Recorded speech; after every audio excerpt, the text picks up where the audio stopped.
importantly, for being willing to share your thoughts, which in turn make beautiful projects that serve us all well. I'm going to hand it back over to Gavin, and Gavin is going to share what this evening is going to bring. Gavin? Thanks so much, LaShawn. We really appreciate Manchester Citizens Corporation serving as the virtual host for this meeting, and our partners at the table, ALCOSAN and numerous others who are in the guest list already, and others to come.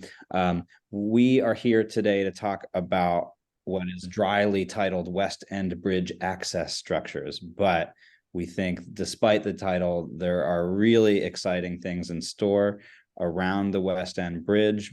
Riverlife in this project is just a small part of it, and it came about through a number of larger planning efforts and partners' investments in and around this bridge. So just briefly, I'll mention, for Riverlife's part, we did a couple of years ago a plan called Completing the Loop, which analyzed the riverfront trails and riverfront spaces around downtown Pittsburgh. Out of that process came an understanding that we could really make a complete and comprehensive system of trails and open spaces around the city if we could only solve a few gaps.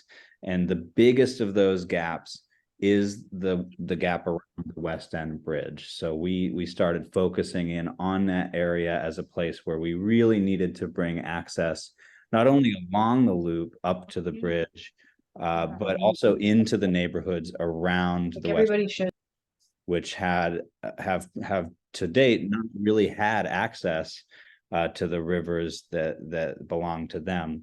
And so in addition to that, we think this is a really opportune time for this investment because there's so much else happening around the West End Bridge. ALCOSAN will talk about their huge investment in clean water in just a moment, so I won't spoil those surprises, but I will also say that PennDOT is looking to rehabilitate the bridge. They have on the transportation improvement plan for 2028 a full rehabilitation of the bridge itself.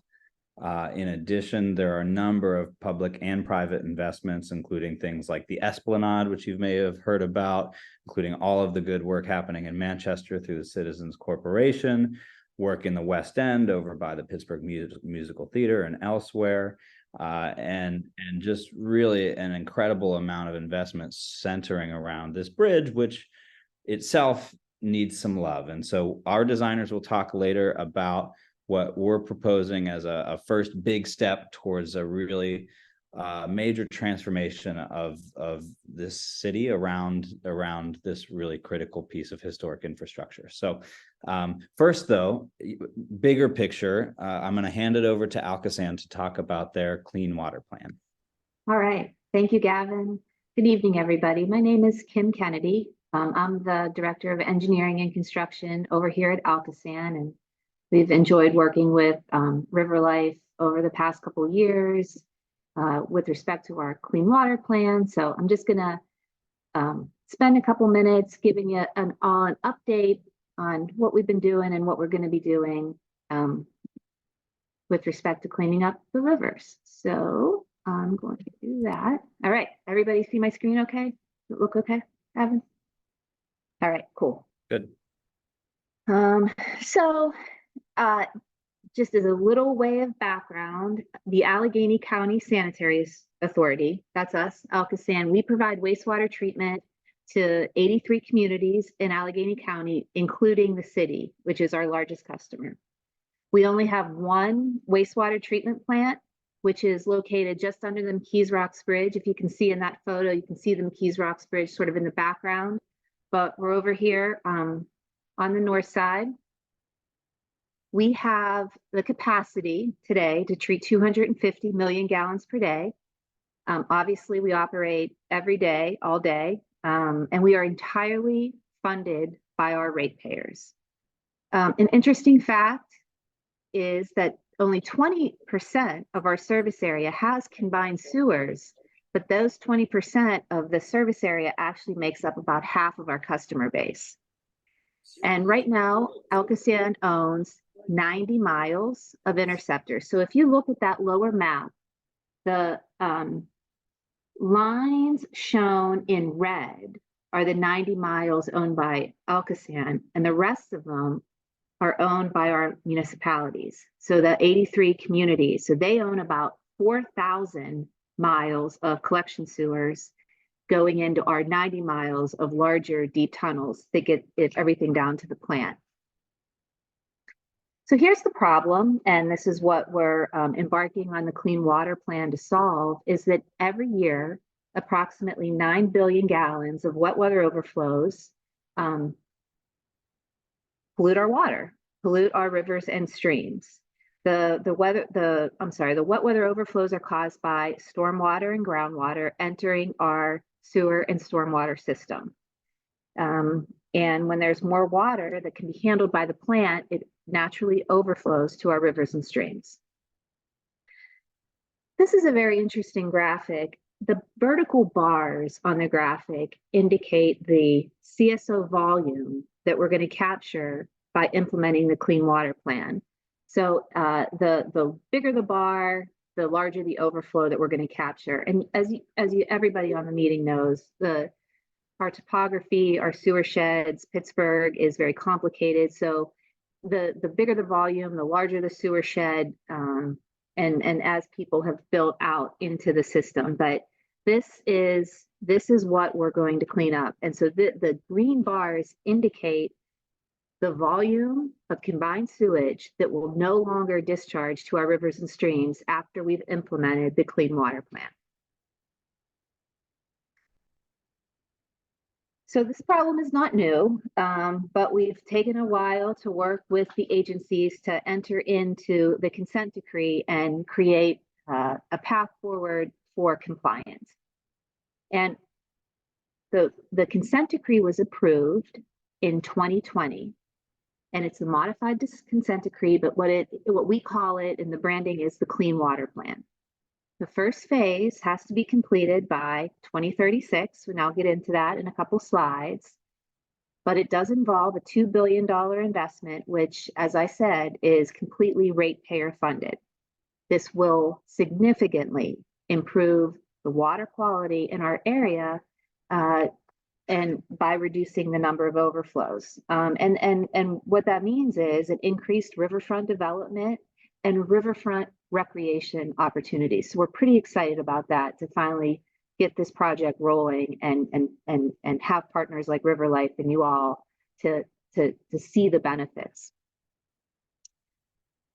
The way that we negotiated the Clean Water Plan has 4 components. So I'm just going to take one slide each on each of them, except for the tunnels. I'll go into a little bit more detail, but on regionalization, grow, and the plan expansion, really just holistically looking at the problem and how best to solve this wet weather sewage overflow situation. Regionalization is a wonderful program that's been around for several years now. It's really starting to take shape. And what it is a voluntary transfer of larger diameter sewers that take flow from more than one municipality and transfer that ownership over to ALCOSAN, so that we can start operating the system a little bit more efficiently. If you remember from my first slide, those 4,000 miles that are owned by our customer municipality and ALCOSAN only owning 90 doesn't allow for a lot of efficiency. So the criteria, the larger diameter sewers with multi-municipal flows, that turns out to be about 265 miles of additional sewers that would be eligible for transfer. And we've really come a long way. As you can see, the stats along the bottom, over 500 repairs, municipalities passing resolution. We've got 9 points of connection transferred, 18 miles of sewer transferred. So that adds to our 90 that we already had owned. And we've got a lot more in the queue for 2024. And this really has promoted collaboration between ALCOSAN and our customer municipalities, and it will help to reduce the excess flow from entering the system. And then the next bucket of our Clean Water Plan is GROW. It's the green revitalization of our waterways. This was established in 2016. This is a grant program to partner with our municipal customers to get water that doesn't belong in a sewer system out of the sewer system to free up the capacity for the water that really needs to get here. Couple more stats, $63 million in grants awarded since 2016, almost 160 projects, and 205 million gallons of overflows reduced. So as of today, 2/3 of the municipalities in our service area have benefited from the GROW project award. And we're really excited to continue to work on this program and help our partner municipalities fund projects to improve their systems, those 4,000 miles. And then the plant expansion. As Director of Engineering and Construction, you know, this is near and dear to my heart. We've been in construction since 2020. Some great photos on the right showing you some of the construction progress of the north end and the east headworks and our new lab. Ultimately, what we're doing here is trying to increase the treatment capacity from 250 million gallons per day, as it is now, to 600 million gallons per day by the end of 2029. And that will have a water quality benefit to, once we are able to pool all those additional flow to the plant and treat it and discharge it, we're gonna see a lot of benefit. And I guess I would just say, if anybody's interested, please follow us and come to our open house. We offer a wonderful plant tour. Our facility down here is secure. You can't just come in to look at it. Obviously, there's a lot going on, but the open house is a wonderful opportunity to kind of see some of these projects going on. All right, so here we are, the proposed regional tunnel system. This is really going to take that flow that's going to the river, turn it, divert it into a wet weather tunnel, and get it to the treatment plant for processing. What we're going to do is reduce about 7 billion gallons of the 9 billion that we see every year by the end of 2036. And that's coupled with the plant expansion and regionalization and growth. It's all working together to get capture and get the flows here to get treated. So this is, we're going to build it in 3 different segments. The green is the Ohio River Tunnel. The blue is the Allegheny River Tunnel. And then the orange is the Monongahela River Tunnel. What I want to be clear about is all of those dashed thick lines that you see here, those are 150 feet below grade with no surface disruptions. So the only thing that are the near surface facilities where we're going to pick up those flows that are going to the river and divert them are shown in the drop shafts. So those are shown in the lime green, the access shafts in the purple, and the regulators in the red. All of this other infrastructure will be completely below grade, bored by a tunnel boring machine. It's an 18-foot diameter tunnel with no surface disruptions. This is just sort of an overview of what we got. We have an existing deep tunnel system. The existing deep tunnel system is about 100 feet deep. So the new tunnel that'll capture and convey the wet weather flows is about 50 feet below the existing deep tunnel that we have. And what we're going to do is there'll be a regulator. Hopefully you can see my cursor, but there'll be a regulator that'll capture that flow before it goes over to the outfall, divert it in a consolidation sewer, drop it down a drop shaft, and then that'll take it to the new wet weather tunnel, which will bring it to the plant for treatment. The existing deep tunnel system will still take everyday flow. We'll still be operating every day for the dry weather flow. So nothing is being decommissioned. We're just adding to our infrastructure to capture and convey more flow to get it to the plant. And this is the schedule. It's very aggressive. It's a lot of work in a fairly short amount of time. Right now, we have the Ohio River Tunnel under design. We are in the design of the wet weather pump station. So that'll be the pump station at the end of the tunnel that will get it all pumped up and into the treatment process for treatment.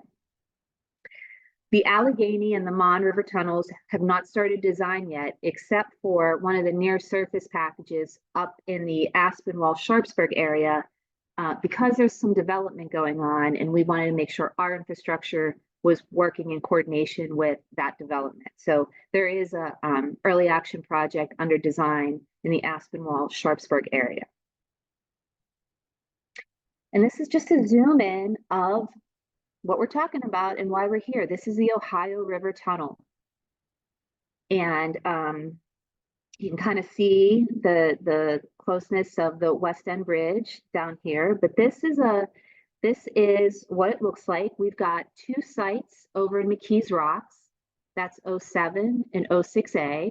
And then we've got 6 sites in the city of Pittsburgh, starting up here at 027.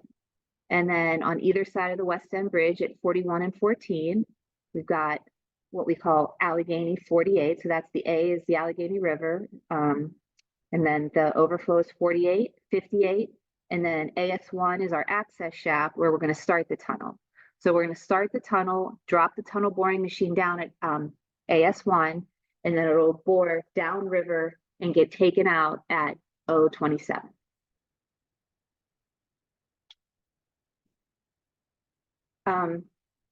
What I did want to point everybody in the direction of is that we are going to have a public meeting. We're targeting either January 30th or January 31st, somewhere in the north side, to really get into the details of those 6 near surface packages that are expected to be in the city of Pittsburgh. It'll be similar to public meetings that we hosted over in McKees Rocks earlier this year. And we'll have our technical team there to share detailed information about the project and to answer questions. So that's kind of, this is what we did at McKees Rocks. This, I just want to say, our open house is wonderful next year. I believe it's September 14th. And then we did have a contractor outreach event back in August to really start to get some very detailed project information out there for the tunneling contractors to start to build some relationships with our regional tunneling or regional contractors, and also the small businesses and our local businesses that we want involved in this big project. So there's many ways to follow our progress, our website, the social media, obviously. Please sign up for our newsletter. At this time, I didn't want to take too much time before I pop it over to Gavin and his team. But if you had any questions for me now, or perhaps Gavin, if you want to wait till the end, whatever is most appropriate. I think if there are any questions that we could take a few now while the other team gets ready to set up, we still got time. Okay. And thanks very much. I think, I didn't really mention it explicitly, but you saw there on Kim's presentation, there are a couple of sites that are right next to the West End Bridge, and they've been really great partners in that we're actually thinking of building these structures right on top of the ALCOSAN sites. And so we're working very closely with them to make sure they can do all of that essential below ground infrastructure, and we can bring some above ground benefit on top of that. But yeah, let's take some questions first, if there are any about ALCOSAN's work. There was a question in the chat. Okay. So how will the project be impacted by major rain events? As I said, the tunnels are 18 feet in diameter. They are designed to capture and convey a typical year event. So it's not gonna be those extreme events.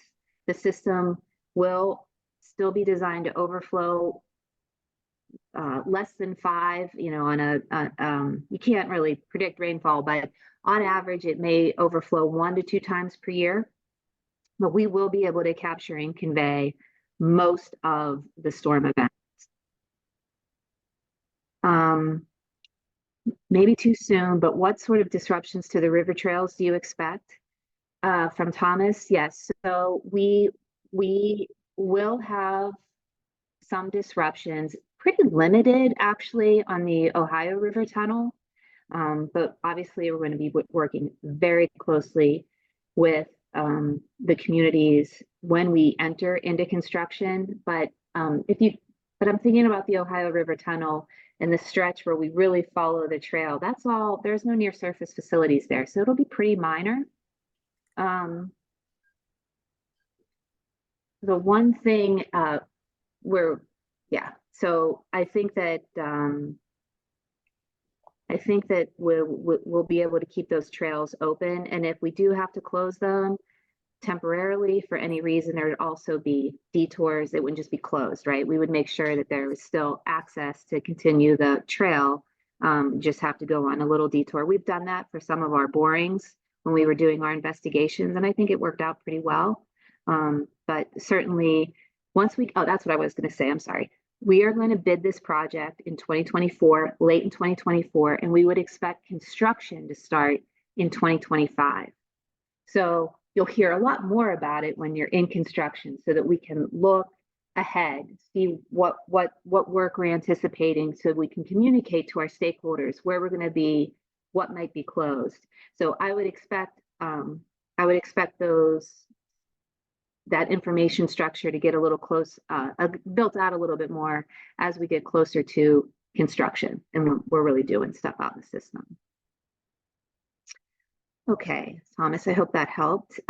Stephanie Joy, are those projections based on historical annual rainfall or anticipated increase? So the projections are based on actual rainfall in the Pittsburgh area based on our typical year from a pretty robust flow monitoring program that the authority and all of our member municipalities sort of participated in, and we continue to update and flow monitor with better information as we get it. And you're welcome. And so would it be possible to get a copy of Kim's presentation? I think I can work with Gavin on that. I mean, this is being recorded, but and then I just hope that everybody continues to follow us, but also make sure that you jot down the public meeting once we get that date set, either January 30th or 31st, because there's going to be a really great information, especially on those near surface packages in the community and what that's going to look like. Okay. Quick, yeah, this will all be on Engage PGH. So if you haven't used the city's engagement platform, it's really easy, really useful. So this website will be recorded there, and we can try to get the physical presentations up as well, and we'll work on that. Okay. And I, from Fred's iPhone, this project is an excellent opportunity to improve understanding of the geological development of the river valleys, and I completely agree. I'm hoping there is collaboration between ALCOSAN and geology researchers to collect subsurface samples that can be analyzed. I completely agree. I mean, I think that even the borings that we've done to date are incredibly interesting. And when we had that contractor event, we opened up where we're storing the core borings. It's really very interesting, and it does show our history. So I hope that we can continue that collaboration as well. This is a once in a generation project that we can all learn a lot from about our region. From Lavender, how much will the construction impact surface infrastructure like trees, trails, and roads? You mentioned the tunnels are deep. Wondering how much surface disruption. It's really not very much. It's those for the Ohio River Tunnel. There's 6 near surface packages in the city, and that's pretty average. There'll probably be about 6 in the Allegheny, and there'll be about 6 more on the Monongahela River Tunnel. But to think about all of the infrastructure and the tunnel and the boring, I think that the surface disruptions are minor compared to the infrastructure that's going to be put into place to capture and convey the overflows. And that's the good thing. The bad thing is it's ratepayer funded. We're all going to pay for it, and then it'll all be buried. You know, it won't be a beautiful river crossing, or, you know, it's going to be underground. but it's gonna take care of us, and it's gonna take care of our rivers for a long time.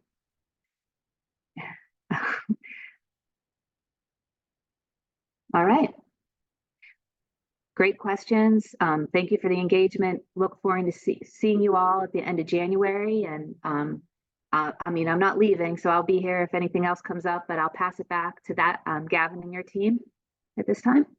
Thanks so much, Kim, and we'll be certain to get the word out about those meetings when there are more details available. We hope you can join for that as well. I am very excited to hand it over to our team led by Dorado and full of all sorts of really amazing creative individuals who are thinking about what might be able to be on top of some of the infrastructure that ALCOSAN is working on, in particular around the bridge here. So without further ado, I'll let them show the fun stuff. Take it away. Thanks, Gavin. My name is Josh Shelton. I'm one of the partners at Dorado, but my job tonight is extra special. I get to introduce an incredible team, and Riverlife has been part of that team from the beginning. So, Gavin and Maria and team, thank you so much for bringing us on board. Maybe if we go to the next.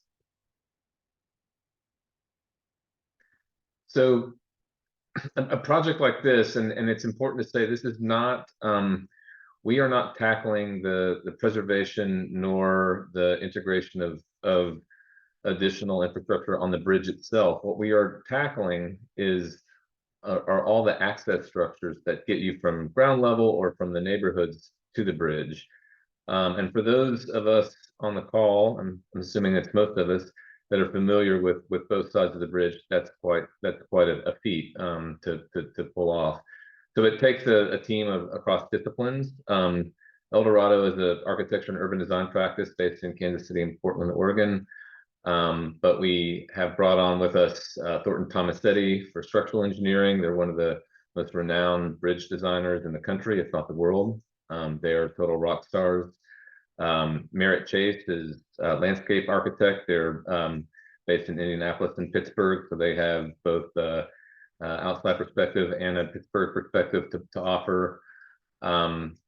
Also Langen, who has been incredibly helpful as we think about the complexities of the site, land use, traffic engineering, etc. And with Langen, SciTech is helping with geotech, hydrology, and utilities. Christine Davis has been helping us with the historic preservation sensitivities around approaching the West End Bridge, which is a significant historic structure. And then Burrow Happold is on board to help with electrical engineering, sustainability, and also mobility. And you'll see that we'll be talking a lot about mobility tonight. Derek Porter is also part of the Burrow Happold effort with lighting associated with electrical. And then Sam Fassone also joins us. That's an incredible art practice from Calgary, a British artist and a French architect that have joined forces to kind of tackle really compelling engagements and projects in the public realm. And Trophy Point has been helping us with cost estimating so far. So it's a complex team, but many of us have worked together on projects before, so there's a familiarity, a camaraderie, and a real appetite for tackling these kinds of complex urban projects. Next slide. So just that you can squint your eyes at this, and it's just as effective. But it's important to know that we have reached a point where we're really kind of sharing a couple of concept design options and a lot of research we've done so far. And during this period, we'll be asking for feedback loops from various stakeholders, ranging from municipal stakeholders, city stakeholders, but also, importantly, the general public and neighborhood stakeholders. So within this 3-week period, we hope to kind of complete feedback loops that will help us determine how to best proceed. Next slide. So the meeting goals today, we want to really cover the 2 initial concept ideas for the project, and we want to kind of solicit valuable feedback and comments that will help refine the approach. I'll explain in a minute, but there doesn't have to be a winning scheme tonight. We are really looking for comments about strengths and weaknesses in both schemes, and then even maybe there's a way to think about combining the schemes, and we'll talk about that more. So your feedback will help shape the project. I want to introduce Alessandra Garcia. She's our Director of Engagement. You have an announcement? Yes, we would like to invite everybody in this workshop to join us tomorrow at the Pittsburgh Musical Theater for an in-person engagement. We'll get to critically think about these ideas in person. Thank you. So follow-up comments and questions that you may have, bring them to the in-person meeting tomorrow. Okay, so maybe next slide. I was going to introduce Ubaldo. He's with Throw Happold, and he was going to talk a bit about kind of larger site context as it relates to urban connections and mobility. So Ubaldo, take it away. Thanks, Josh. As an overview, I just wanted to reiterate, as Gavin mentioned earlier, that the main end game of this project is to complete the loop by bridging the Weston Gap, which is one of the most challenging aspects of the loop. However, it also enables future connection to the regional trails. And next slide. More importantly, it also provides a great opportunity to connect the West End and Manchester communities across the bridge and also to the riverfront. And this will be done through new connections that we'll get into detail later. Next slide. So beyond completing the loop, we see this project as a part of a network of bike and pedestrian infrastructure that binds communities together, granting easier access to current disconnected neighborhood amenities around the three rivers like parks and next slide, and also commercial districts on both ends of the bridge. Next slide. So achieving connectivity requires tackling access and circulation challenges created by current infrastructure on both ends of the bridge. On the Manchester side of the bridge, a set of stairs currently serves as the sole connection point from the bridge to the riverfront. And next slide. It leads to mezzanine in the underbelly of the bridge that, combined with the set of stairs, create challenges for ADA access and cyclists to the bridge. Currently, very few people walk and cycle on walk and cycle on the Heritage Trail actually make their way across the bridge. On the southern end of the west and on the west side, West Carson Street has a narrow and disconnected sidewalks that create a disconnect to the river and West End neighborhood itself. Next slide. Similar to the northern end, the only way to access West End neighborhood from the riverfront level and from Carson Street is through a set of stairs that create accessibility barriers. Also, this end of the bridge is one of the most dangerous intersections in Allegheny County, and the lack of sidewalks and bike paths creates unsafe conditions for pedestrians and cyclists there. Next slide. So to solve these issues, this project aims to make new connections to communities, the Riverfront Trail, and the bridge itself. On the northern side, we aim to establish a more direct and accessible connection to the bridge itself and Manchester neighborhood from the riverfront level. And on the southern end, the project aims to include a safer connection from Carson Street to the bridge level, which will complete the loop, and also an accessible and more direct connection from the bridge itself to the western neighborhood. And with that, I'll hand it over back to Josh. Thanks, Ubaldo. So we're going to trailblaze through kind of through the options, and then we'll invite a lively dialogue and questions. So I think I mentioned that the rehab of the bridge itself is not included in this, but we have, as a team, marveled at the beauty of this bridge and the significance of it as a kind of a major bookend to this loop trail system. We've also marveled about how difficult it's going to be to get people in an accessible manner from both sides of the bridge up to the bridge, and then from the neighborhoods connecting to the bridge. And so we'll just jump right into it. Next slide. So this is we did some drone photography to help us kind of better understand the intricacies of topography and constructed topography. But basically, we have a couple of sites to work with. They're slender aspect ratios, so they're actually quite difficult to work with. We don't have a lot of room, so this is kind of a surgical piece of infrastructure. And you can see the layers of vehicular infrastructure, highway infrastructure, elevated highway infrastructure, train line, et cetera, that create obstacles to this. So to go to the next slide.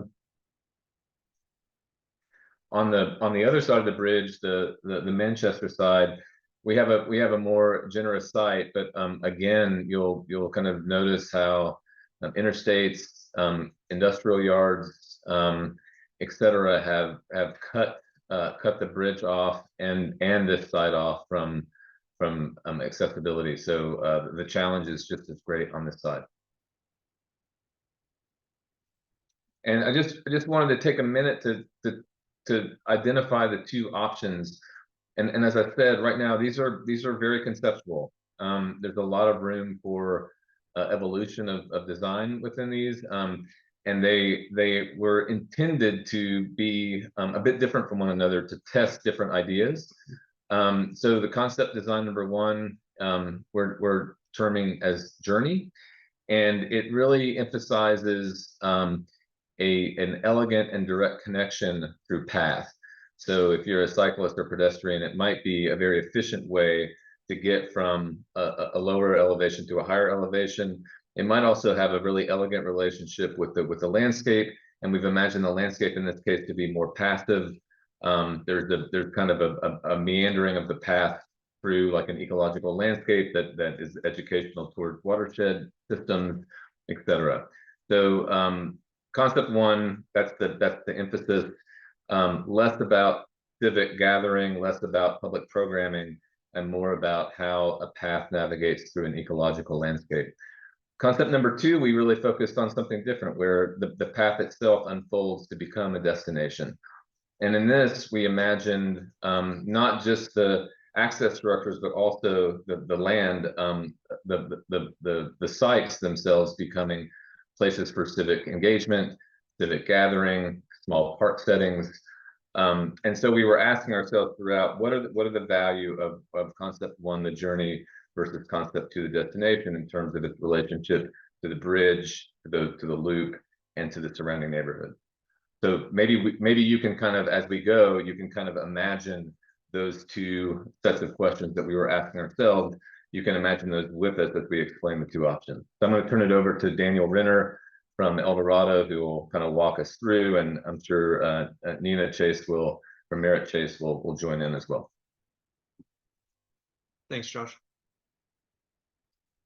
All right, so the sequence of what I'll go through here, admittedly, with there being 3 different sites and 2 different concepts, it even kind of confuses us sometimes. But the sequence that I'll go through will be for concept option 1. I'll go through the 3 sites just sequentially, and we'll show kind of an empty site image, and then we'll show an image with the bridge kind of sketched in, and then we'll show a plan with how we really start to envision it being activated through landscape and through activity and social space.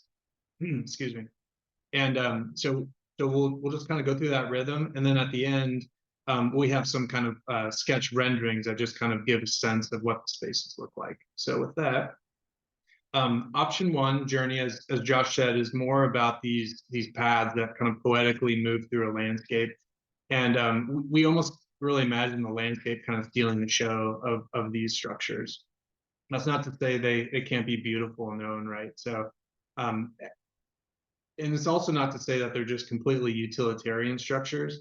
As you can kind of see in the center of the image here, we're imagining this sort of overlook that's opposing on either sides of the river that really allows almost this dialogue between the 2 sides. I'll get into that a little bit more here in just a second. So just to first zoom in on the west end side of the bridge, it was a real challenge trying to find a way to get pedestrians and cyclists from the west end neighborhood, west end and the surrounding neighborhoods down to the bridge.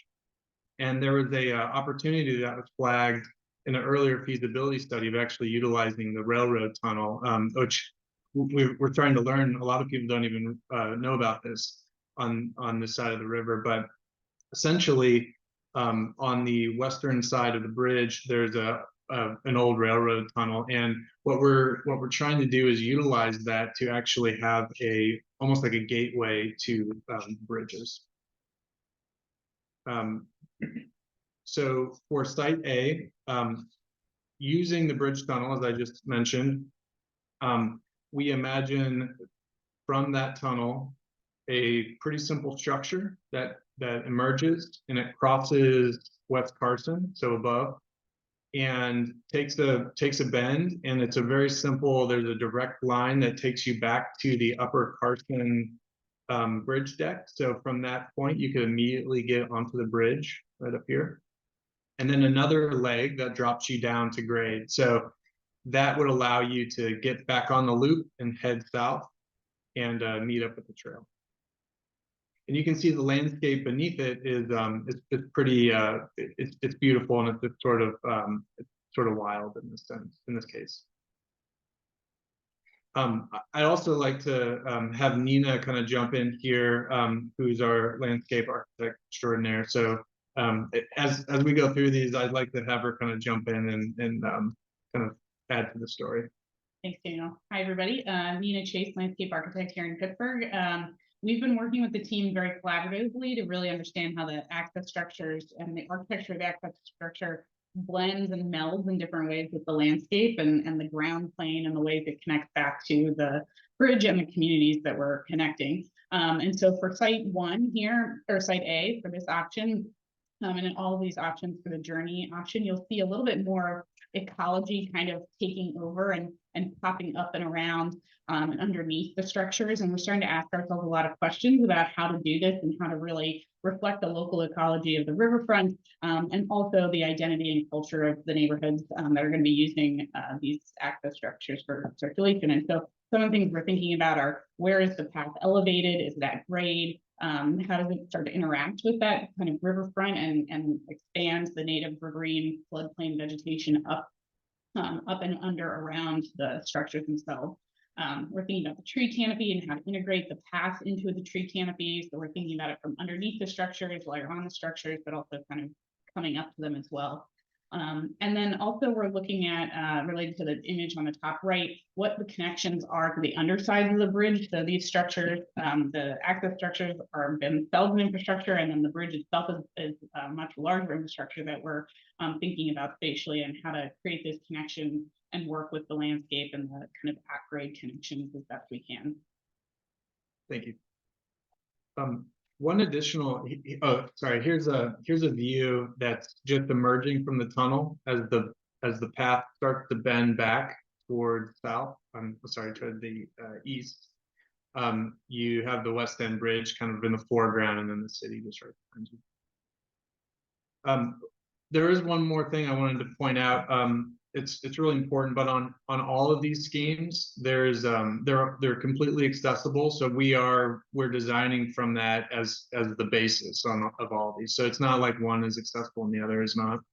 The other thing is we've separated the cycling and the pedestrian paths just as kind of the initial, just to make sure the paths are very safe. And so it's the same on both schemes. I just wanted to kind of point that out, just so that everyone was aware. Like the safety and the accessibility is on par with one another.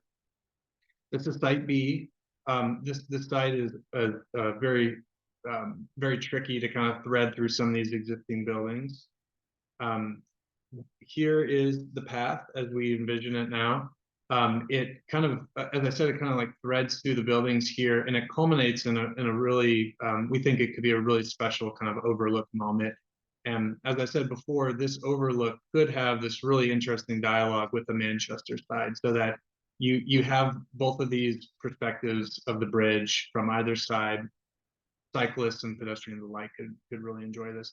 And the shape of the bridge itself is more or less defined by the parameters of the infrastructure of this site. There's a lot of underground utilities going on, so that's what kind of gives it its shape. But once again, it's a form and above the landscape. And I think we'll start going a little quicker through these, but I'll turn it back over to you, Nina, if you want to add anything. Yeah, thanks, Daniel. Similar to Site A, we're looking in this option of really how to bring back that ecology to this place that has really been hardened and industrialized over time. And thinking about how to work with a palette of plants and landscaping and paths to recreate an ecology that would exist here on the riverfront. So we're looking at native upland and lowland forest plantings, woodland and meadows, and then thinking about how to really integrate that with the access structure. Looking at what that interaction is between the path and these spaces that we're bringing the ecology back. And also thinking about that as it hits the ground, but then again, as you're kind of moving up the structure, what does it feel like to be in a tree canopy and then kind of emerge to see these wonderful views of the West End Bridge and downtown. This is moving up the ramp, and you're getting a peek at the overlook that's facing toward the Manchester neighborhood. The final structure on the Manchester side, it's essentially these two forms that cross. They create an intersection in the air. And when you're coming from Manchester to that mezzanine connection that Ubaldo spoke about earlier, it kind of shoots you out and it culminates in the overlook. So this is where the two start to have this interesting dialogue. And because this is an accessible ramp, it actually has to be really long. So we're just kind of curling it back on itself. And it really becomes kind of a sculptural, beautiful form in its own right. So if you had any wonder where the kind of funny curly Q comes from. Here's a view of that in the space, just to give you a sense of the three dimensions of it. And you can see once again at the ground plane, it's a more planted environment. Here you can see the plan for this kind of showing much more wooded forest, kind of riverine woodland landscape underneath this really elegant path above. And then within that landscape, we have a lot of different paths kind of winding around. But we're starting to think about where the path is elevated, where does it hit at grade, how does it interact with the plantings, how do we start to kind of work with the planting strategy to help with and provide shade and habitat and control stormwater and erosion, especially on the riverfront edge. And also thinking about how that reflects itself in the materials that we're selecting. And so, mimicking some of those natural materials and forms in the materials that we're looking at for benches and seating and more of the elements that we'd be using as people. We talked a lot about the potential for educational opportunities too, that the public can, while it's not focused on gathering and it's more focused on kind of the journey through, that there'd be opportunities to learn about the natural river ecologies, indigenous species, and responsible water management around wetland areas. So could be a place that school groups come at time to kind of learn about these natural ecosystems. Thanks. And as now we're going to get into option 2, and just in closing, just to reiterate, the scheme is really about this kind of path through a garden. It's this like very simple, beautiful structure, and it really allows the landscape to sort of be be something that people can really take ownership of and feel a sense of pride for. So with that, I will go to option 2. There's just a closing image leading from the Manchester neighborhood facing the southern bank of the Ohio. Okay, option 2, destination. So the real big difference that we saw formally in this one is that the path, instead of being just a real efficient straight shot, we imagined this ability of the path to sort of split apart or widen and create places to hang out on the path. So essentially starting to program spaces on the bridge itself so that people can gather here. And it's not just a path or a point A to point B. This really becomes a place where communities all around the city might see these spaces and think, I'm going to take my kids down there on the weekend because it's just such a cool spot. Allows you to see the water in a really interesting way. So the curvilinear form, it's not simply formal. It really kind of allowed us to broaden the path in a way that felt really conducive to these social spaces. So just formally, you will see that there's a slight different look to it, but it's really the layering on of these additional like hangout spaces what we're getting really excited about in this scheme. So as with the other scheme, the routing is similar in that we wanted to utilize this railroad tunnel. And I'll go to the next slide. So this is site A. Something that we're really excited about here, and as Josh mentioned, this is a really constrained site. And as someone who's visited Pittsburgh a couple times now, I'm starting to become more and more familiar with it. It's that when you're driving through the pit tunnel and the city sort of emerges on the other side, that was a really like striking moment, I think, for a lot of us whenever we visited the city. And we actually kind of saw a little bit of similarity, potential similarity in moving through the train tunnel and actually having space just on the other side that you can actually stop and sort of take in the city, albeit you're a pedestrian or a cyclist. And so the sort of extra programmatic node that we thought would be beneficial for this particular site was it's a smaller, or I should say it's more modest kind of gathering spot that allows you to just kind of take in the view and take in the bridge, obviously. The kind of twisting forms of the bridge themselves create some really interesting moments as well. So similar to what Daniel was mentioning on the access structure, kind of creating and pushing and pulling these spaces to have more area for gathering and program, we're integrating that same type of thinking on the ground with the landscape and really trying to prioritize gathering spaces and more space for people here. So you can see in the next few plans, there'll be more spaces like the Trailhead Plaza that's located here, the Underbridge Plaza, and then those communal gathering spaces that have a little bit more hardscape and maybe benches and seating areas and some different programming that you'll see in a couple of the other sites. Those start to then weave into the planting strategy. And we're thinking about, how can some of the planting start to play with slopes and small hills, and where should those be located to really create visual interest and topography for this more woodland planting that we're wanting to integrate underneath the access structures. Here's a view of that little rest spot that you get right as you move out of the tunnel. For site B, similar challenges in terms of connectivity and threading through the buildings. We've sort of programmed two little nodes where the path just kind of widens out a bit and gives you a little bit of space to meander. And the first is right at that kind of knuckle, right above the outlet, or it's the outlet to the Sawmill Run. And so here could be a place where someone could, get off their bike and have a bite to eat, and it has that really amazing view of the bridge. As you move down the path, you see it widens again. And I should also say that they're almost placeholders in a sense, because the thinking here is that these would really be programmed with types of spaces that were totally conducive to what the community is looking for. So we've had ideas about creating spaces where you could have like an impromptu like a bleacher type of setting, or even hammocks, like sort of permanent hammocks that allow you to kind of sit and just kind of relax. So the programming aspect of it is still something that we would like to get everyone's feedback on, but the widening of the path essentially is what allows for that to happen. And we're also excited about this these moments where the trees start to engage with the bridge itself. So you have this perspective where you're up high and you have kind of a face-to-face with the tree canopy.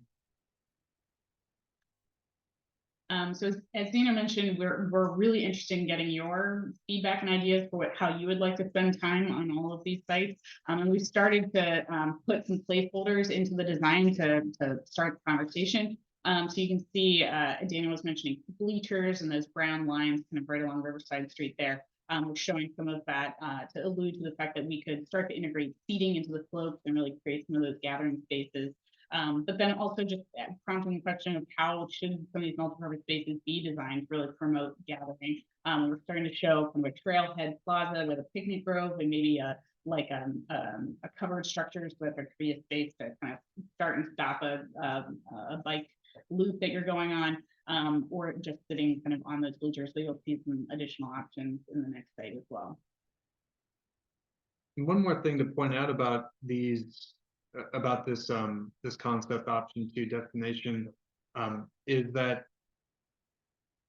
we think it could be really important for there to be riverfront access to some degree. And this is so close to the river, and obviously there's a train track that create a buffer there, but this could almost be programmed in a way that it really, like the neighborhood of West End and the surrounding neighborhoods can really sort of feel an ownership of this, like it's our kind of riverfront space, so like that's sort of the way we envision this being utilized.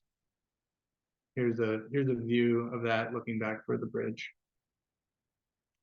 The final structure to cover is on the Manchester side, and this one is it's a pretty elegant, sort of simple helical structure, and similar to the one that we just looked at, it actually the cycle path and the pedestrian path split at a certain point to allow for, we're imagining, we're sort of playing around with this idea about almost like a hammock netting that occurs in between it. And I'll show you what that looks like. Essentially around this little crescent shape that would allow a person to sort of relax there. The thinking here would be that this hammock material, this rope essentially, would be really robust, and it wouldn't need to, it would be a durable material. But you can see with a simple kind of arcing structure, it creates a little bit of a buffer to the bridge itself. So whenever you're hanging out on this particular structure, and you're having a bite to eat, or you're laying in the hammock, the upper part of the bridge that connects to the West End Bridge actually provides a little bit of sound buffer. Also, one last thing to point out about this one is, at the ground plane, we start to imagine that instead of it being this kind of wild woodland, perhaps there's opportunity for, we're calling it community plaza here, but almost like a flexible hardscape to some degree. Yeah, so you can see that idea of a plaza space in the kind of taupey tan color in the front where it says Lowland Meadow and Gathering Plaza. This space being more open, hardscape with some sort of paving with a couple really key special trees mixed in, and then that kind of slopes up to be the sloped upland woodland, and kind of slopes up as the access structure slopes up as well. And so we're starting to think about this one in particular and asking the question about what makes large gathering spaces, what makes them really a citywide destination, and what can we design for here to create a place to really become a magnet for folks to come and gather really as a destination space. And we're thinking about that from a trail recreation perspective, but also from a community and neighborhood perspective. How should this really be a multi-purpose space to design really for gathering and community-focused programming? Yeah, and we would really like to know from the community, what are amenities that are missing. We know just down the pathway from here, there's already an amphitheater there that is not used to the fullest extent. So ideally, or we wouldn't be duplicating an amenity that already exists somewhere in the city. Ideally, this would be to augment, the offerings of what the neighborhoods have. So that's where we could really use your help to understand, in what way could this be programmed. Okay, and from there, here in just a second, we'd like to open it up to questions and also just to have a real hearty dialogue. But want to also reintroduce, I know Josh already introduced Charles and Tristan from the art practice stand, but just to kind of wrap up, they were going to introduce some initial thoughts and maybe pose some questions about, just kind of get kicked off in the comments section. So with that.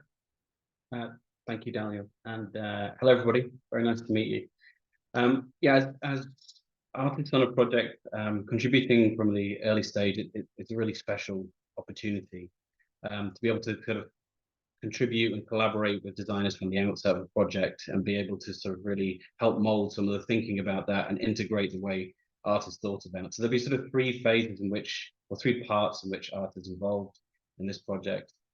There's one as a member of the design team. There's also the intent to create an integrated permanent work. And then there's also thinking about how the works come into being or how the structure gets brought about. So we'll be involved in all of those thinking throughout. And that's really why the conversations this week, today and tomorrow, are really important. The things that you share will not only help inform the design and the infrastructure, but also help inform the development of the artwork. And of primary interest to us as artists, how the spaces connect with Manchester and the West End, and the sort of potential dialogue from bank to bank and from structure to structure across the Ohio River. So yeah, in addition to sharing your thoughts and comments on the design options and your aspirations for the new infrastructure, we would really greatly appreciate to hear your connections and observations, how these spaces have been used in the past or present day, and are really eager to hear the stories that only a person who lives there day to day or is a local and observes the place throughout the year, whether it's where people fish, where people gather at present, and how we can sort of be sensitive and responsive to those ways of being used. Thank you very much. Yeah, with that, I think we would like to open it up for questions. Make sure I bring my chat box up here. Daniel, just a few other things I wanted to mention while we get there. You know, I'd be remiss if I didn't mention how it is we're doing this project, which is that we got funding from the county's Trail Development Fund. They generously are supporting this effort because they know it's essential not just to completing the loop around Pittsburgh, but to connecting to trails all across the county. So we're super grateful for that investment. It, like the ALCOSAN project, this project is a once in a generation opportunity. So we're really, really excited about any input that you may have to make sure that we're getting this right, because it'll last and it's going to be really impactful. The other thing, because I've seen it in the chat a couple of times now, is that this, as Josh mentioned, does not include any sort of on-bridge work other than connecting lightly to the bridge, this project, but we have been in conversation with PennDOT about potentially expanding those sidewalks to better support pedestrians and bikers on the bridge itself. They have generously included that analysis in their early rehabilitation planning. So we're thinking about it. We're mindful that that is a challenge as well, but it's not part of this project, because we feel either way, whether, you know, however that analysis comes out, these ramp structures and the associated public space improvements will really be essential and valuable. So with that, I'll let the team take any questions folks have, and I'm sure they've piled up in the comments.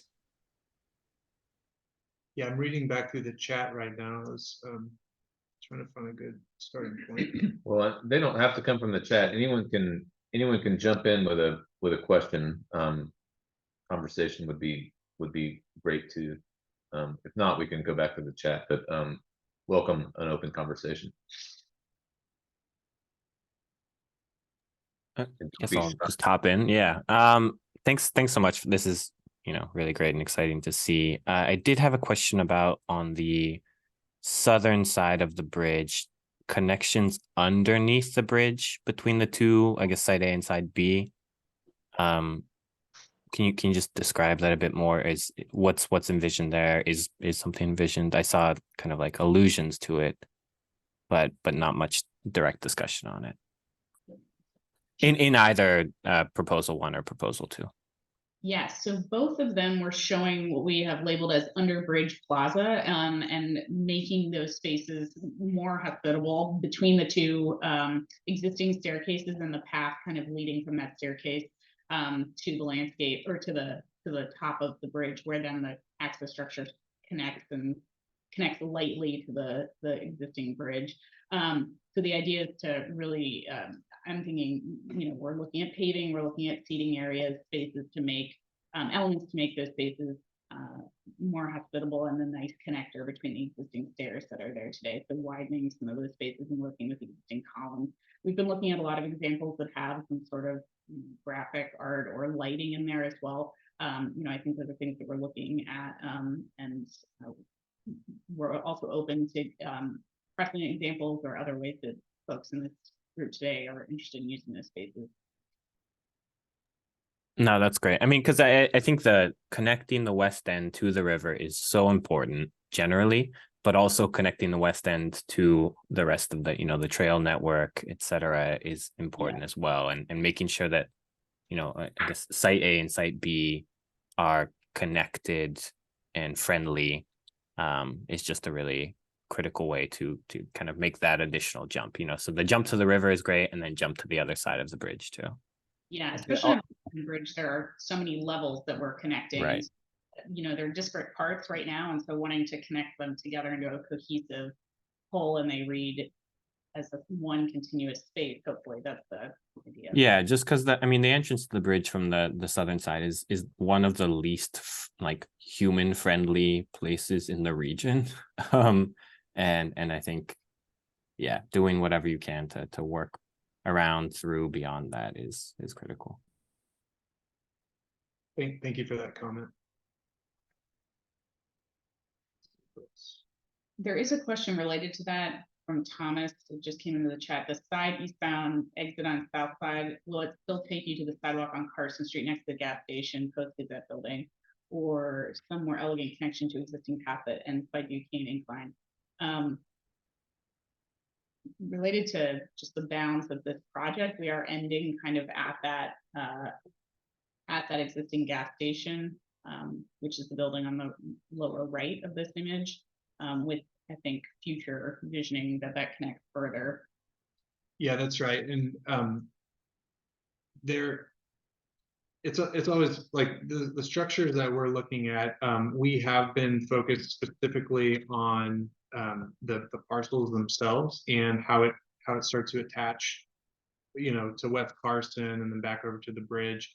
But you've really you've nailed a really important thing. And the underside of the bridge is part of the same. It's the other side of the same coin. But it's like, how do you ultimately thread these into the existing network? And we've sort of identified a lot of areas like that we think could use a bit of additional sort of work to really make it feel like an integrated system. And we sort of we have cataloged all of these additional kind of ancillary connections that we think are very important. And ultimately, I think it's the desire of Riverlife to achieve to finish all those connections as well. Yeah, let me just speak to those briefly, because I think there's been a series of comments about that, out to the trolley trail. Where does it connect in Manchester, right? So this team is really contracted to think specifically about these structures and the landings around them.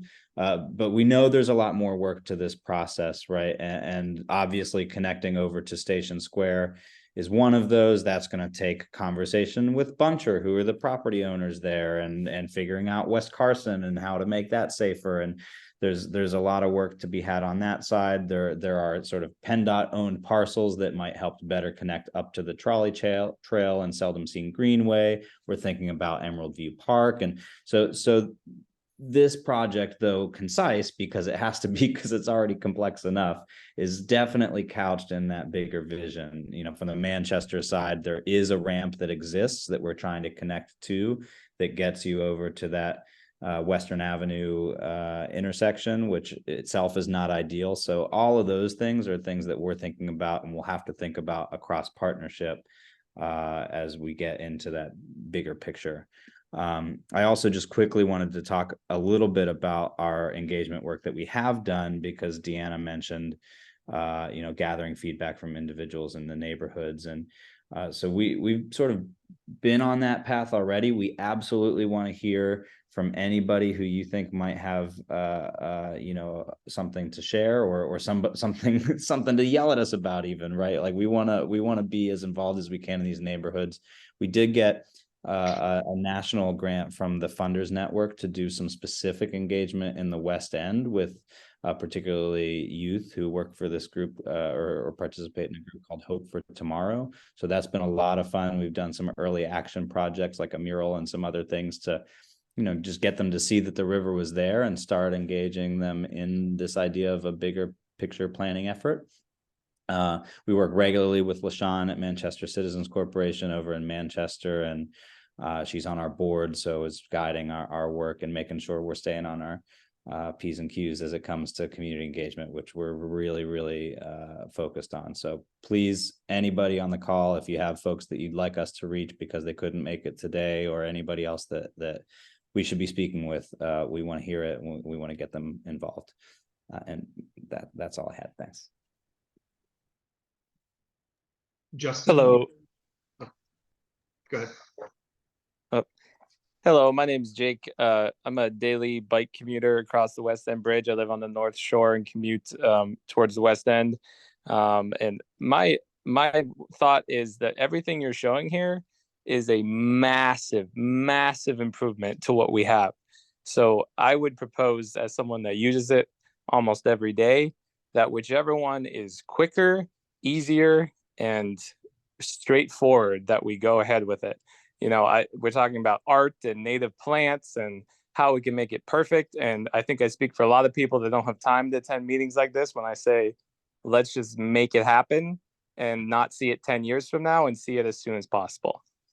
Thank you. Thank you.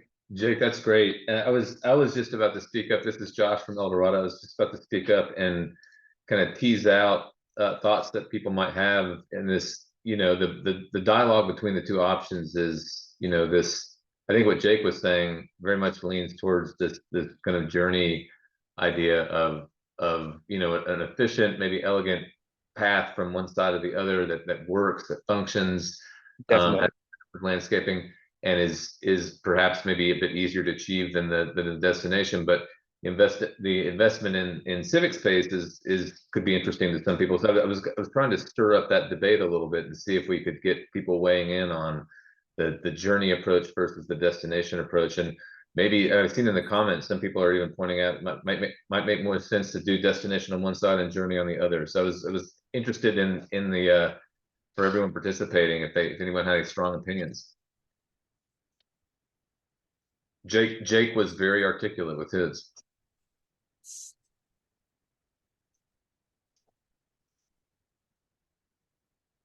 No.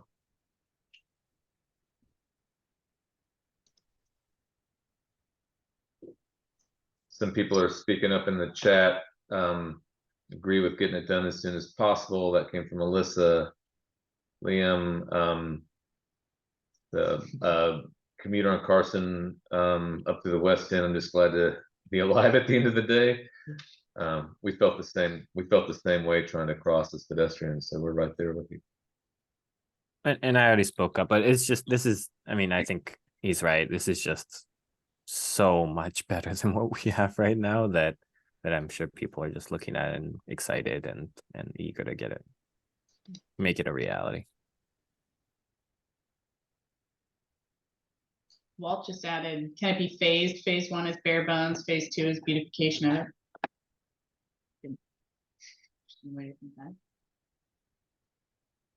Justin had his hand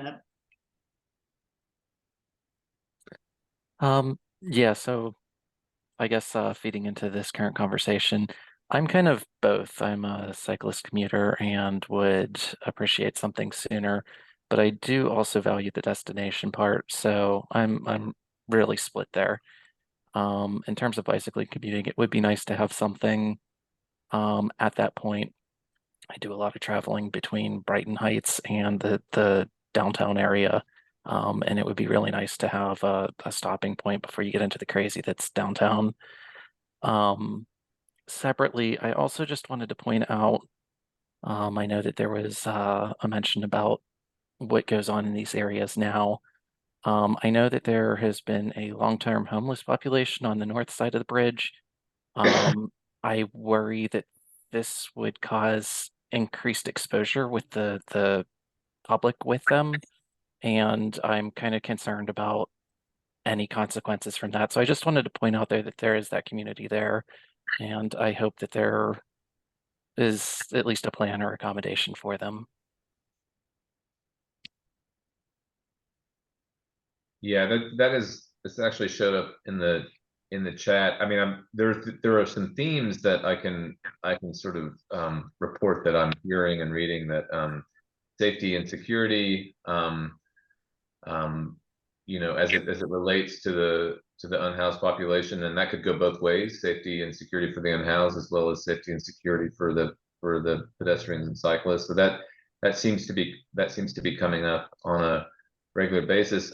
Gavin, I was going to prompt you to talk a little bit about timeline, because that's coming up a lot too. Like, is it, you know, does Jake's concern warranted that as we get more complex with thinking about destination ideas, might that slow the project down, or is it kind of going to kind of happen on a certain timeline regardless of which option is selected, or a combination of options? Well, I just put that in the chat, but I'll reiterate it just to be clear and expand a little bit. So this project is absolutely contingent upon a few other projects, right? At minimum, because we're building upon ALCOSAN's underground infrastructure, and it will affect surface here. We're coordinating with them, and we would not be able to build these structures until after they have done their work. And so that starts in 2025. It will take a few years at least. I don't know where in that process this will fall, but it's going to take some time there. We also would love to coordinate this with PennDOT and their rehabilitation of the bridge. That's slated for, at this stage, earliest 2028, right? So unfortunately, I don't like to be the bearer of bad news, but this is a ways out. We are getting the jump on the design so that we can be sure to include these projects in, you know, federal packages that PennDOT is submitting and other big competitive grant applications, because it's not going to be cheap, so that we can be sure to have the funds by that time to make this possible.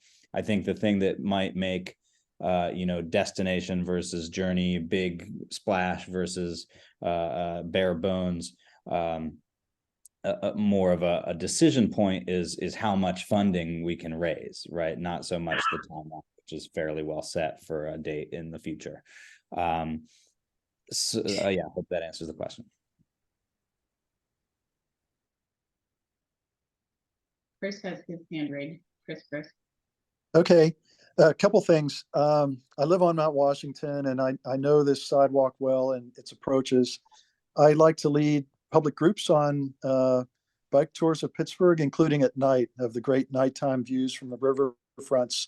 And I really wish that I could lead one on the upstream sidewalk of the West End Bridge.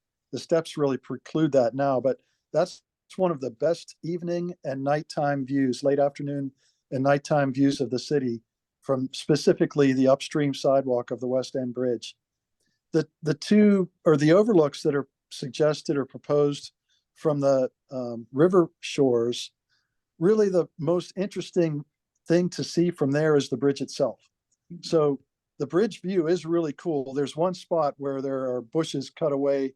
Someone made a cut so that you could see the bridge, and it's great in daytime when it's illuminated, whichever side the sun is on at that, you know, time of day. But it would be really great at night if there were lights on those arches. Those riverfront, riverbank views would be super at night too, if the bridge was illuminated, because the bridge really is the main feature of interest from there. The other thing I wanted to mention was to amplify comments about the people who are living in tents in spaces near the bridge now and have been there for years. There are mounds of trash and refuse that accumulate over the winter, and I guess it takes volunteers from Friends of the Riverfront to remove those. But it's not just near the West End Bridge.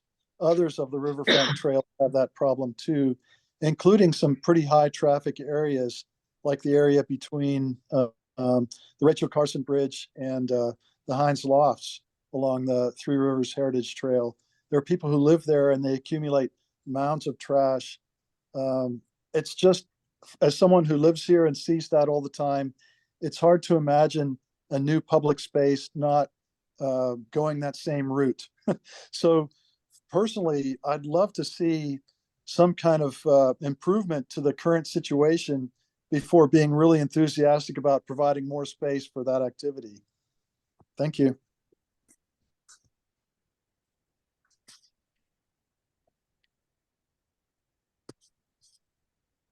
Yeah, one other thing I'll mention there, and I mean, the reality is that this is a much larger issue, the homelessness issue, right?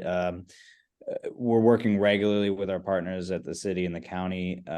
Major investments in housing and healthcare and other things will be necessary for that to be, resolved. But as it relates to our work here and the sort of refuse and other things, I think, we're being mindful of the sort of balance between dignity of the individuals living there and respecting the reality that they don't have another place to go, and the public safety issues for, the legitimate concerns that trail users have. We'll also add that one of the things that Riverlife has been working towards is a care and maintenance fund that will permanently support additional maintenance and trash pickup and natural landscape maintenance, other things along the loop. And we build into our project budgets that those endowment funds to make sure that we're able to sustain the investment that we put in. So that's not going to address everything. There are still bigger conversations to have about this issue across the riverfront, but we hope that we can at least help a little bit in projects where we're making an investment. Hi, Gavin. This is Thomas Wagner from Southside. I just wanted to kind of follow up on that question. I think another related question, and this may be more a PennDOT question, but I think I wanted to bring it up. PennDOT does not maintain the sidewalk on the West End Bridge, the Birmingham Bridge, or any of the other bridges that they are responsible for.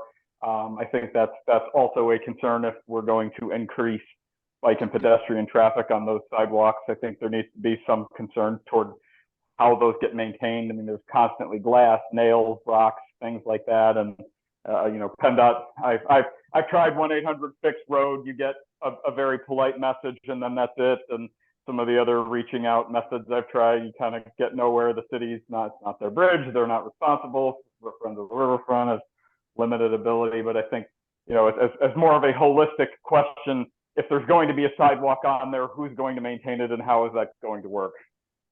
For sure. Yes, someone else commented snow removal, but I realize to some extent be the change you wish to see, but also I'm one person who can't be plowing a bridge and cleaning up every broken bottle and things, and that's a real impediment for wheelchair users, bicyclists, people walking dogs. I mean, nobody wants to be walking through broken glass and nails and things.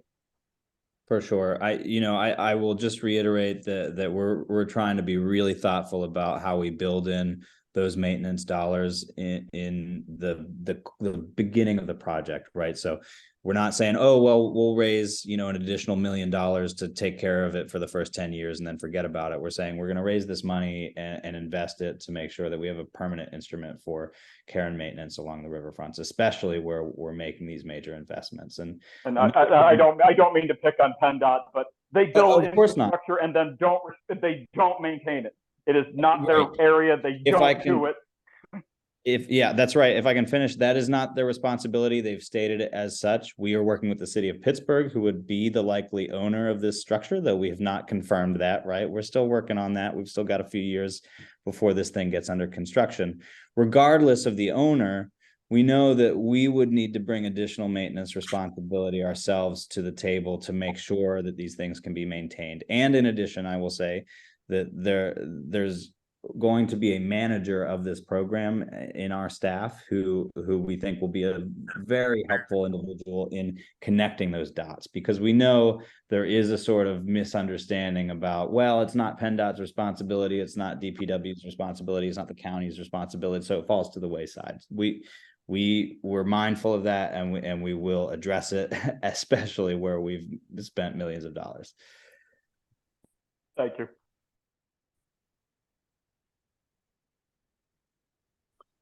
I just had a conversation the other day about snow removal and making sure that our paths are wide enough for a very specific vehicle that the Department of Public Works use for snow removal. So we're on it.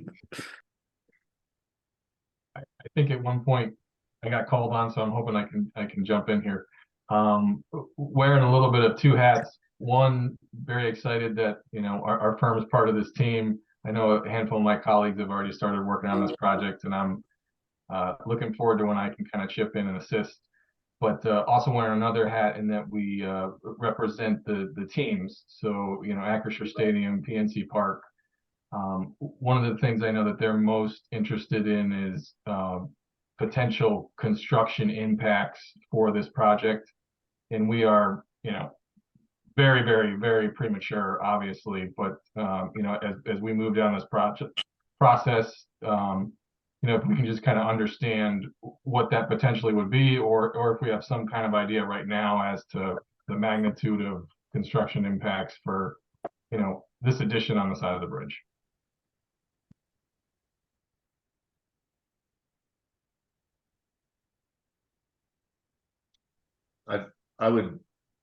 I'd venture to say that it would be fairly light, but also, you know, 4, 5, 6, 7 years away. So I mean, I think the big idea is that we're doing our best to touch the bridge as lightly as possible. Again, this project is not dealing with the rehab of the bridge itself. So what you see on the screen right now is a good kind of depiction of the level of engagement that we would have with the bridge infrastructure, and I think that can be done with pretty minimal impacts to traffic.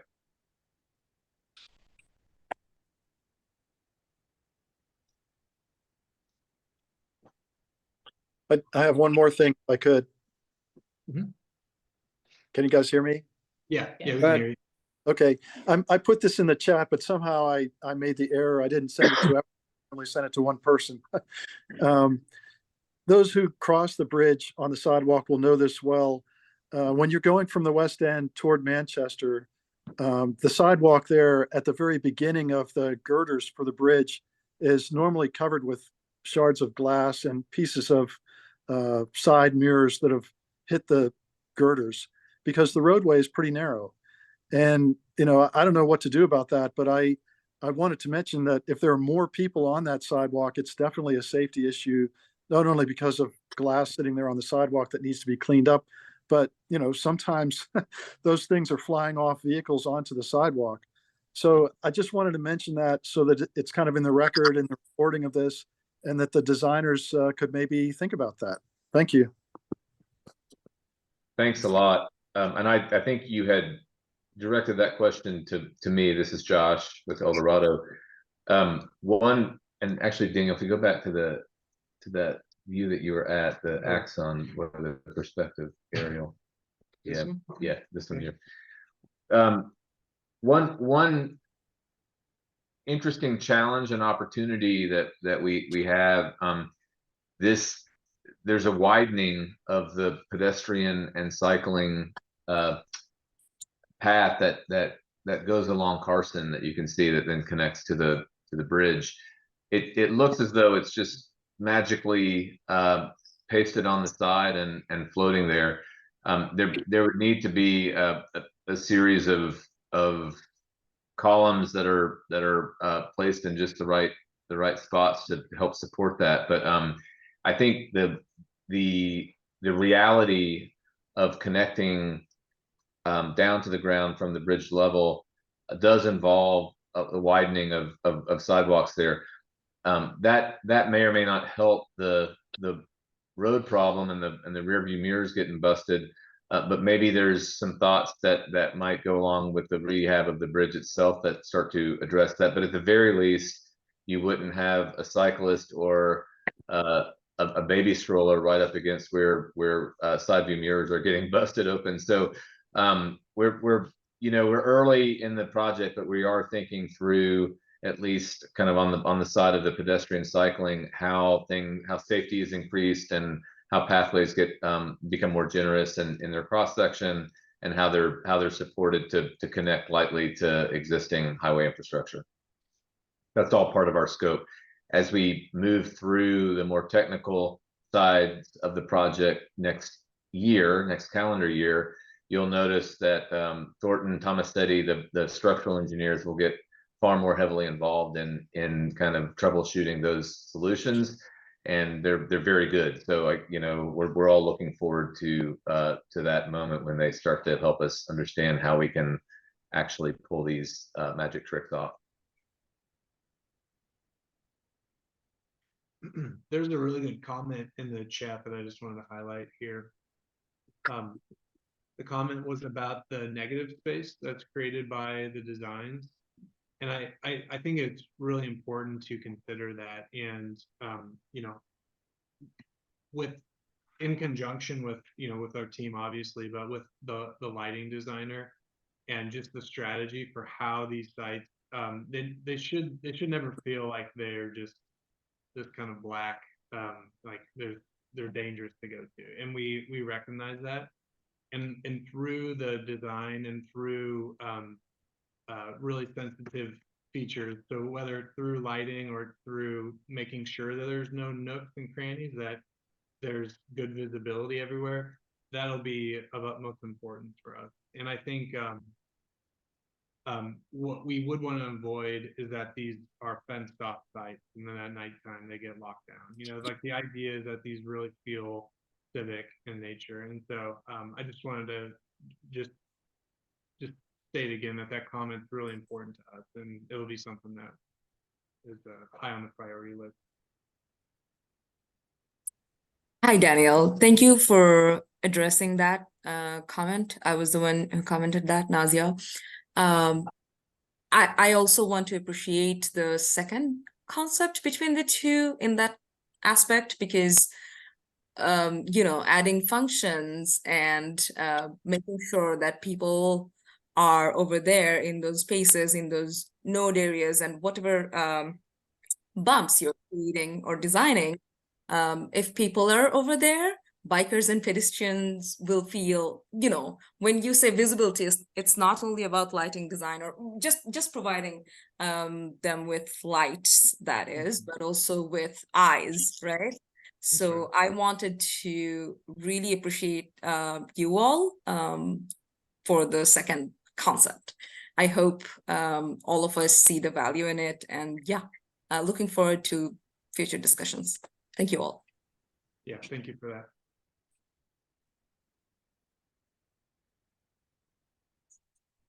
Well, it looks like Riverlife had a question that I'll take up about taking Yeah, the are you asking yourself questions again? It's getting late. Taking the path or park space up to the river's edge, right, which is obviously of interest to our organization, but we think many other Pittsburghers and folks around the region, visitors, etc. That is certainly a challenge. You can all see the railroad tracks drawn here and the barges laid out along the riverfront. Though I will say there is a right of way that cuts with a very narrow and shallow ceiling on the railroad tracks to those barges. It is currently in private or quasi-public hands and is not accessible by the public. So it will take conversation with those owners about whether that might be an access point on this side of the river. On the other side, there's really considerable grade differences to navigate. And there are, other spaces where you can access the water not too far a distance. So we've got to think about whether there's value there. But one thing I'll say is that, we're really focused on the design of the structures, but we're really happy to have Nina and team on board to think also about the landscape. And like the sort of trail connectivity expansion, we expect to expand the thinking around what these public spaces on both sides of the bridge might be in the future. It's just, we're taking baby steps.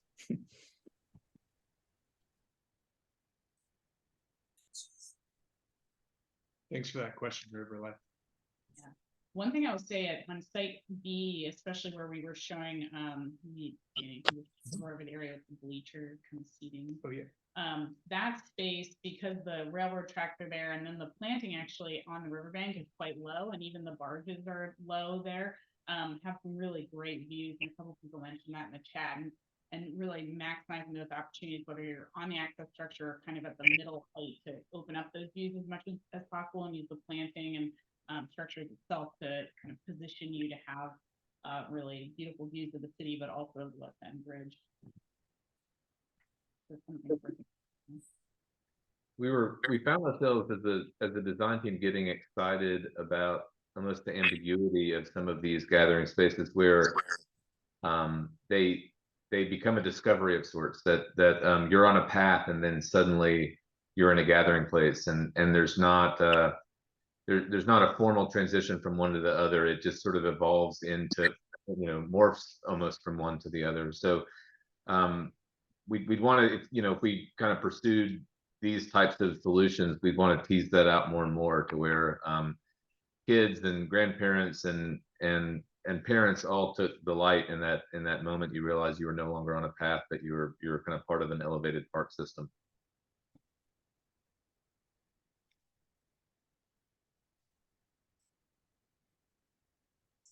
That's perhaps the greatest potential of the destination approach, is that there are not too many places in the city, or any city for that matter, that you get the opportunity to create these magical elevated kind of small park systems that have a really interesting dialogue with the ground level. So we see that there's a really rich opportunity for this to be a citywide destination, but also something that if people visit from out of town, they go back to their own city and say, have you seen these crazy elevated park systems in Pittsburgh near this historic bridge? Something pretty magical about those opportunities. Lavender, you have a comment? Question? Hi. Yes. Can you hear me? Yes. So I just wanted to reiterate my question. I had typed one in. I live in the South Hills and use the South Side trails mainly. And I also work for Friends of the Riverfront. So I am very hopeful that these sites, because they're so beautiful and seem really enticing, like that they could connect to the Three Rivers Heritage Trail. I don't work in the trail development department, so I don't know how feasible that is, but have you considered working simultaneously with like Friends of the Riverfront to try to extend that trail so that it does connect? Because I do get really sad when I reach the end of the trail at the incline parking lot. Yeah, great point. And we do work regularly with Friends of the Riverfront. They are on our advisory team, so we're working with Courtney and Katie and others on making sure that we're connecting to the Three Rivers Heritage Trail, that we're thinking about not only connecting back to Station Square, which has its own challenges, but also out to McKees Rocks and over to the Montauk Trail. And you know, the vision is grand for connectivity. Again, this is one small, but we think really important piece of the puzzle. And we'll continue to work with our friends at Friends to make sure that we can continue to expand the network.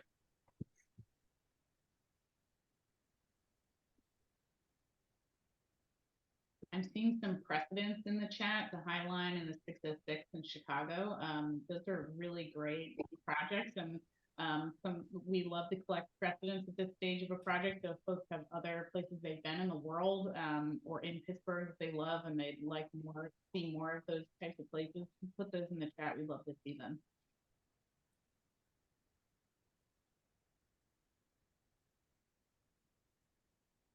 I'll also ask another maybe more pointed question about how you'd like to use these spaces in the future. You know, we were showing some trailhead, some pavilion, like open plaza space, planted areas, benches. If specific ideas or types of ways you'd like to use these spaces, or you see your neighbors using these spaces, you can put that in the chat as well.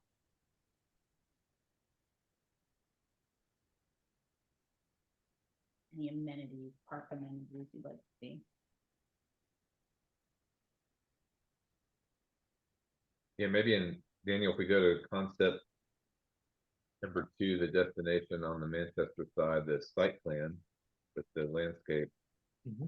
We were asking ourselves if there was kind of a small intimate waterfront park here that was kind of interwoven within this sculptural ramp above, what would happen here? Like what would be interesting activities that the Manchester community could embrace and also could draw folks across the bridge from the West End communities. That was a question that we were posing to ourselves quite often.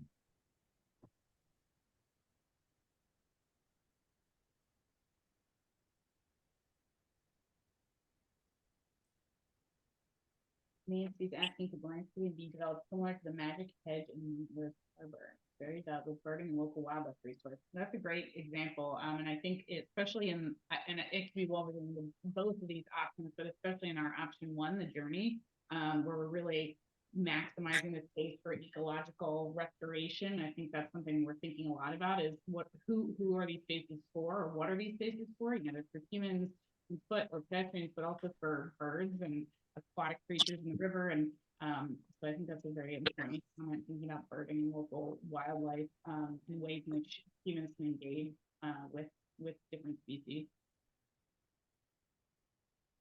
Kate's asking about kayak entry at river level.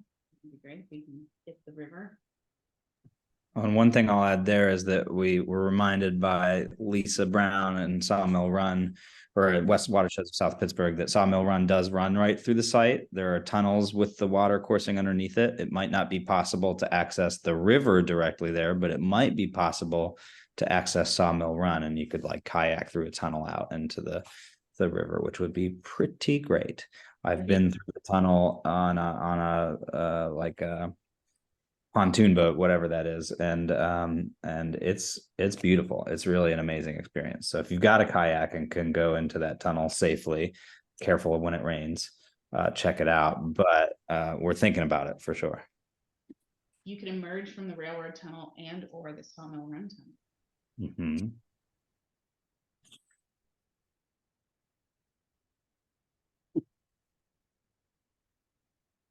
These are great precedents. Thanks, everybody. Another resource we've been using heavily is Riverlife's riverbank restoration plan that includes a lot of great resources around types of plants and different strategies for more biologically based restoration efforts on a riverfront to inspire planting choices and are thinking about different types of planting communities.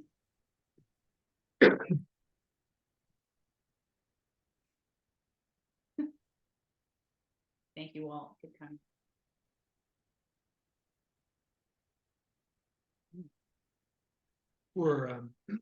We heard a little bit from cyclists who might use West End Bridge. Are there many pedestrians that use this area? Any pedestrians on the call? Hi, this is Kate. I would probably be more of a pedestrian, and I think well, as well as a cyclist, but living close by. And I think if there was one thing I wish we could fix on the Manchester side, it would be not having the entrance be on the opposite side of Western Avenue somehow. The connection to, because that's not really connecting to I mean, it's near Manchester, but it's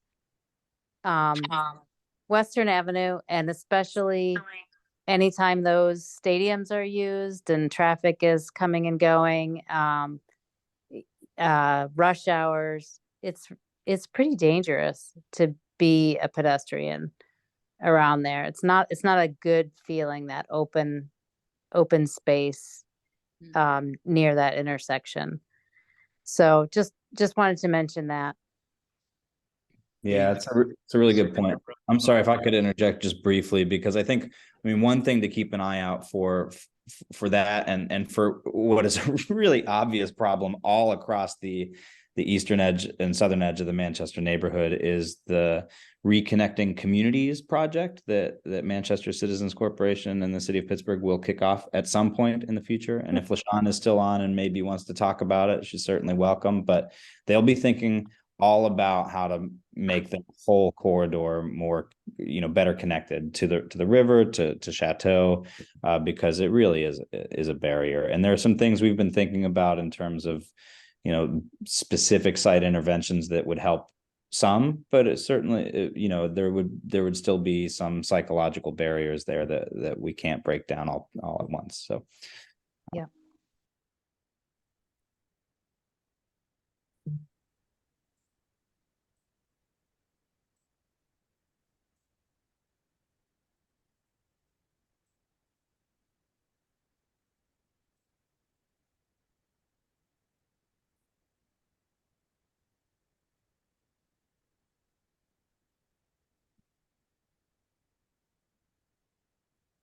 There continue to be great comments in the chat.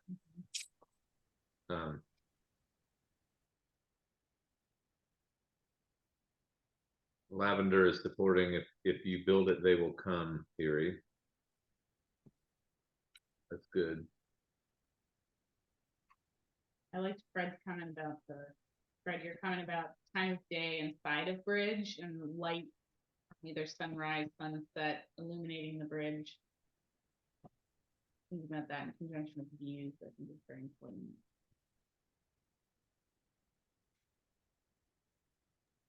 This is great. And we've been recording the meeting. We will also save the chat for sure. So if we have missed any comments, do not fear. We'll read through them again and again. Liam had a comment about chicane gates for the cyclists.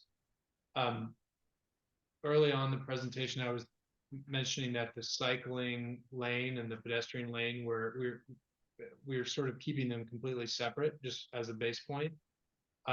Also, we are really trying to avoid any kind of landings on the cycle portion of the path, but also just allow the cyclists to move through freely. So there's really no gates that sort of stop them. I'm not sure if that completely answered your question, but.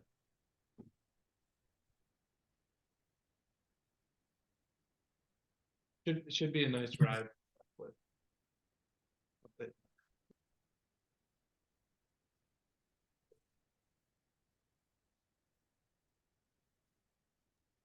Any other pressing comments? We still have a little bit of time, but we don't want to belabor it. So if nothing else, we'll talk about next steps and get you on your way.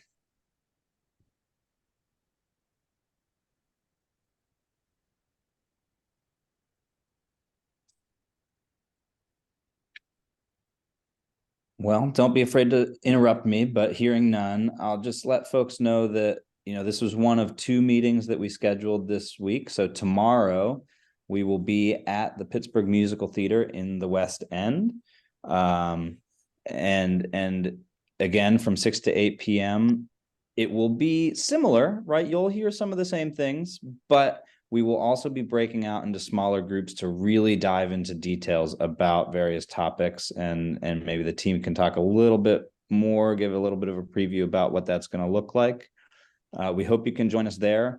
If not, we have an Engage Pittsburgh webpage where you can provide comment on an already built-in survey, and feel free to reach out to me. I will put both that website, our website, which will link you to the Engage page, and my email in the chat. You're welcome to just email me anytime. Thanks so much for being here. Any other sort of spoilers for tomorrow, team, or final thoughts you want to share? Do you want to give a little update for tomorrow? Sure. I mean, as mentioned before, we'll be breaking out into groups, specifically talking about mobility, public amenities, and community stories that we didn't get a lot of time to talk about with. So if you have some ideas or any way of sharing your feedback with us tomorrow, please join us at the Pittsburgh Musical Theater at 6 p.m. And I would just add to what Alessandra said. Our style of in-person engagement is very conversational. So as we break out into stations, we'll really want to mix it up and talk more, hear more. So we hope you can come. Bring a friend if you found tonight's conversation interesting and you want to talk more about it, and you know someone that would be interested, bring them along.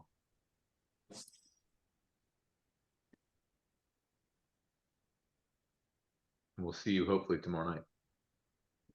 Yeah. If nothing else, thanks again. hopefully see you tomorrow and really appreciate your thoughts. Have a good night. Thanks, everybody. Thank you all for Thank you, your time. everybody. Thanks, everyone.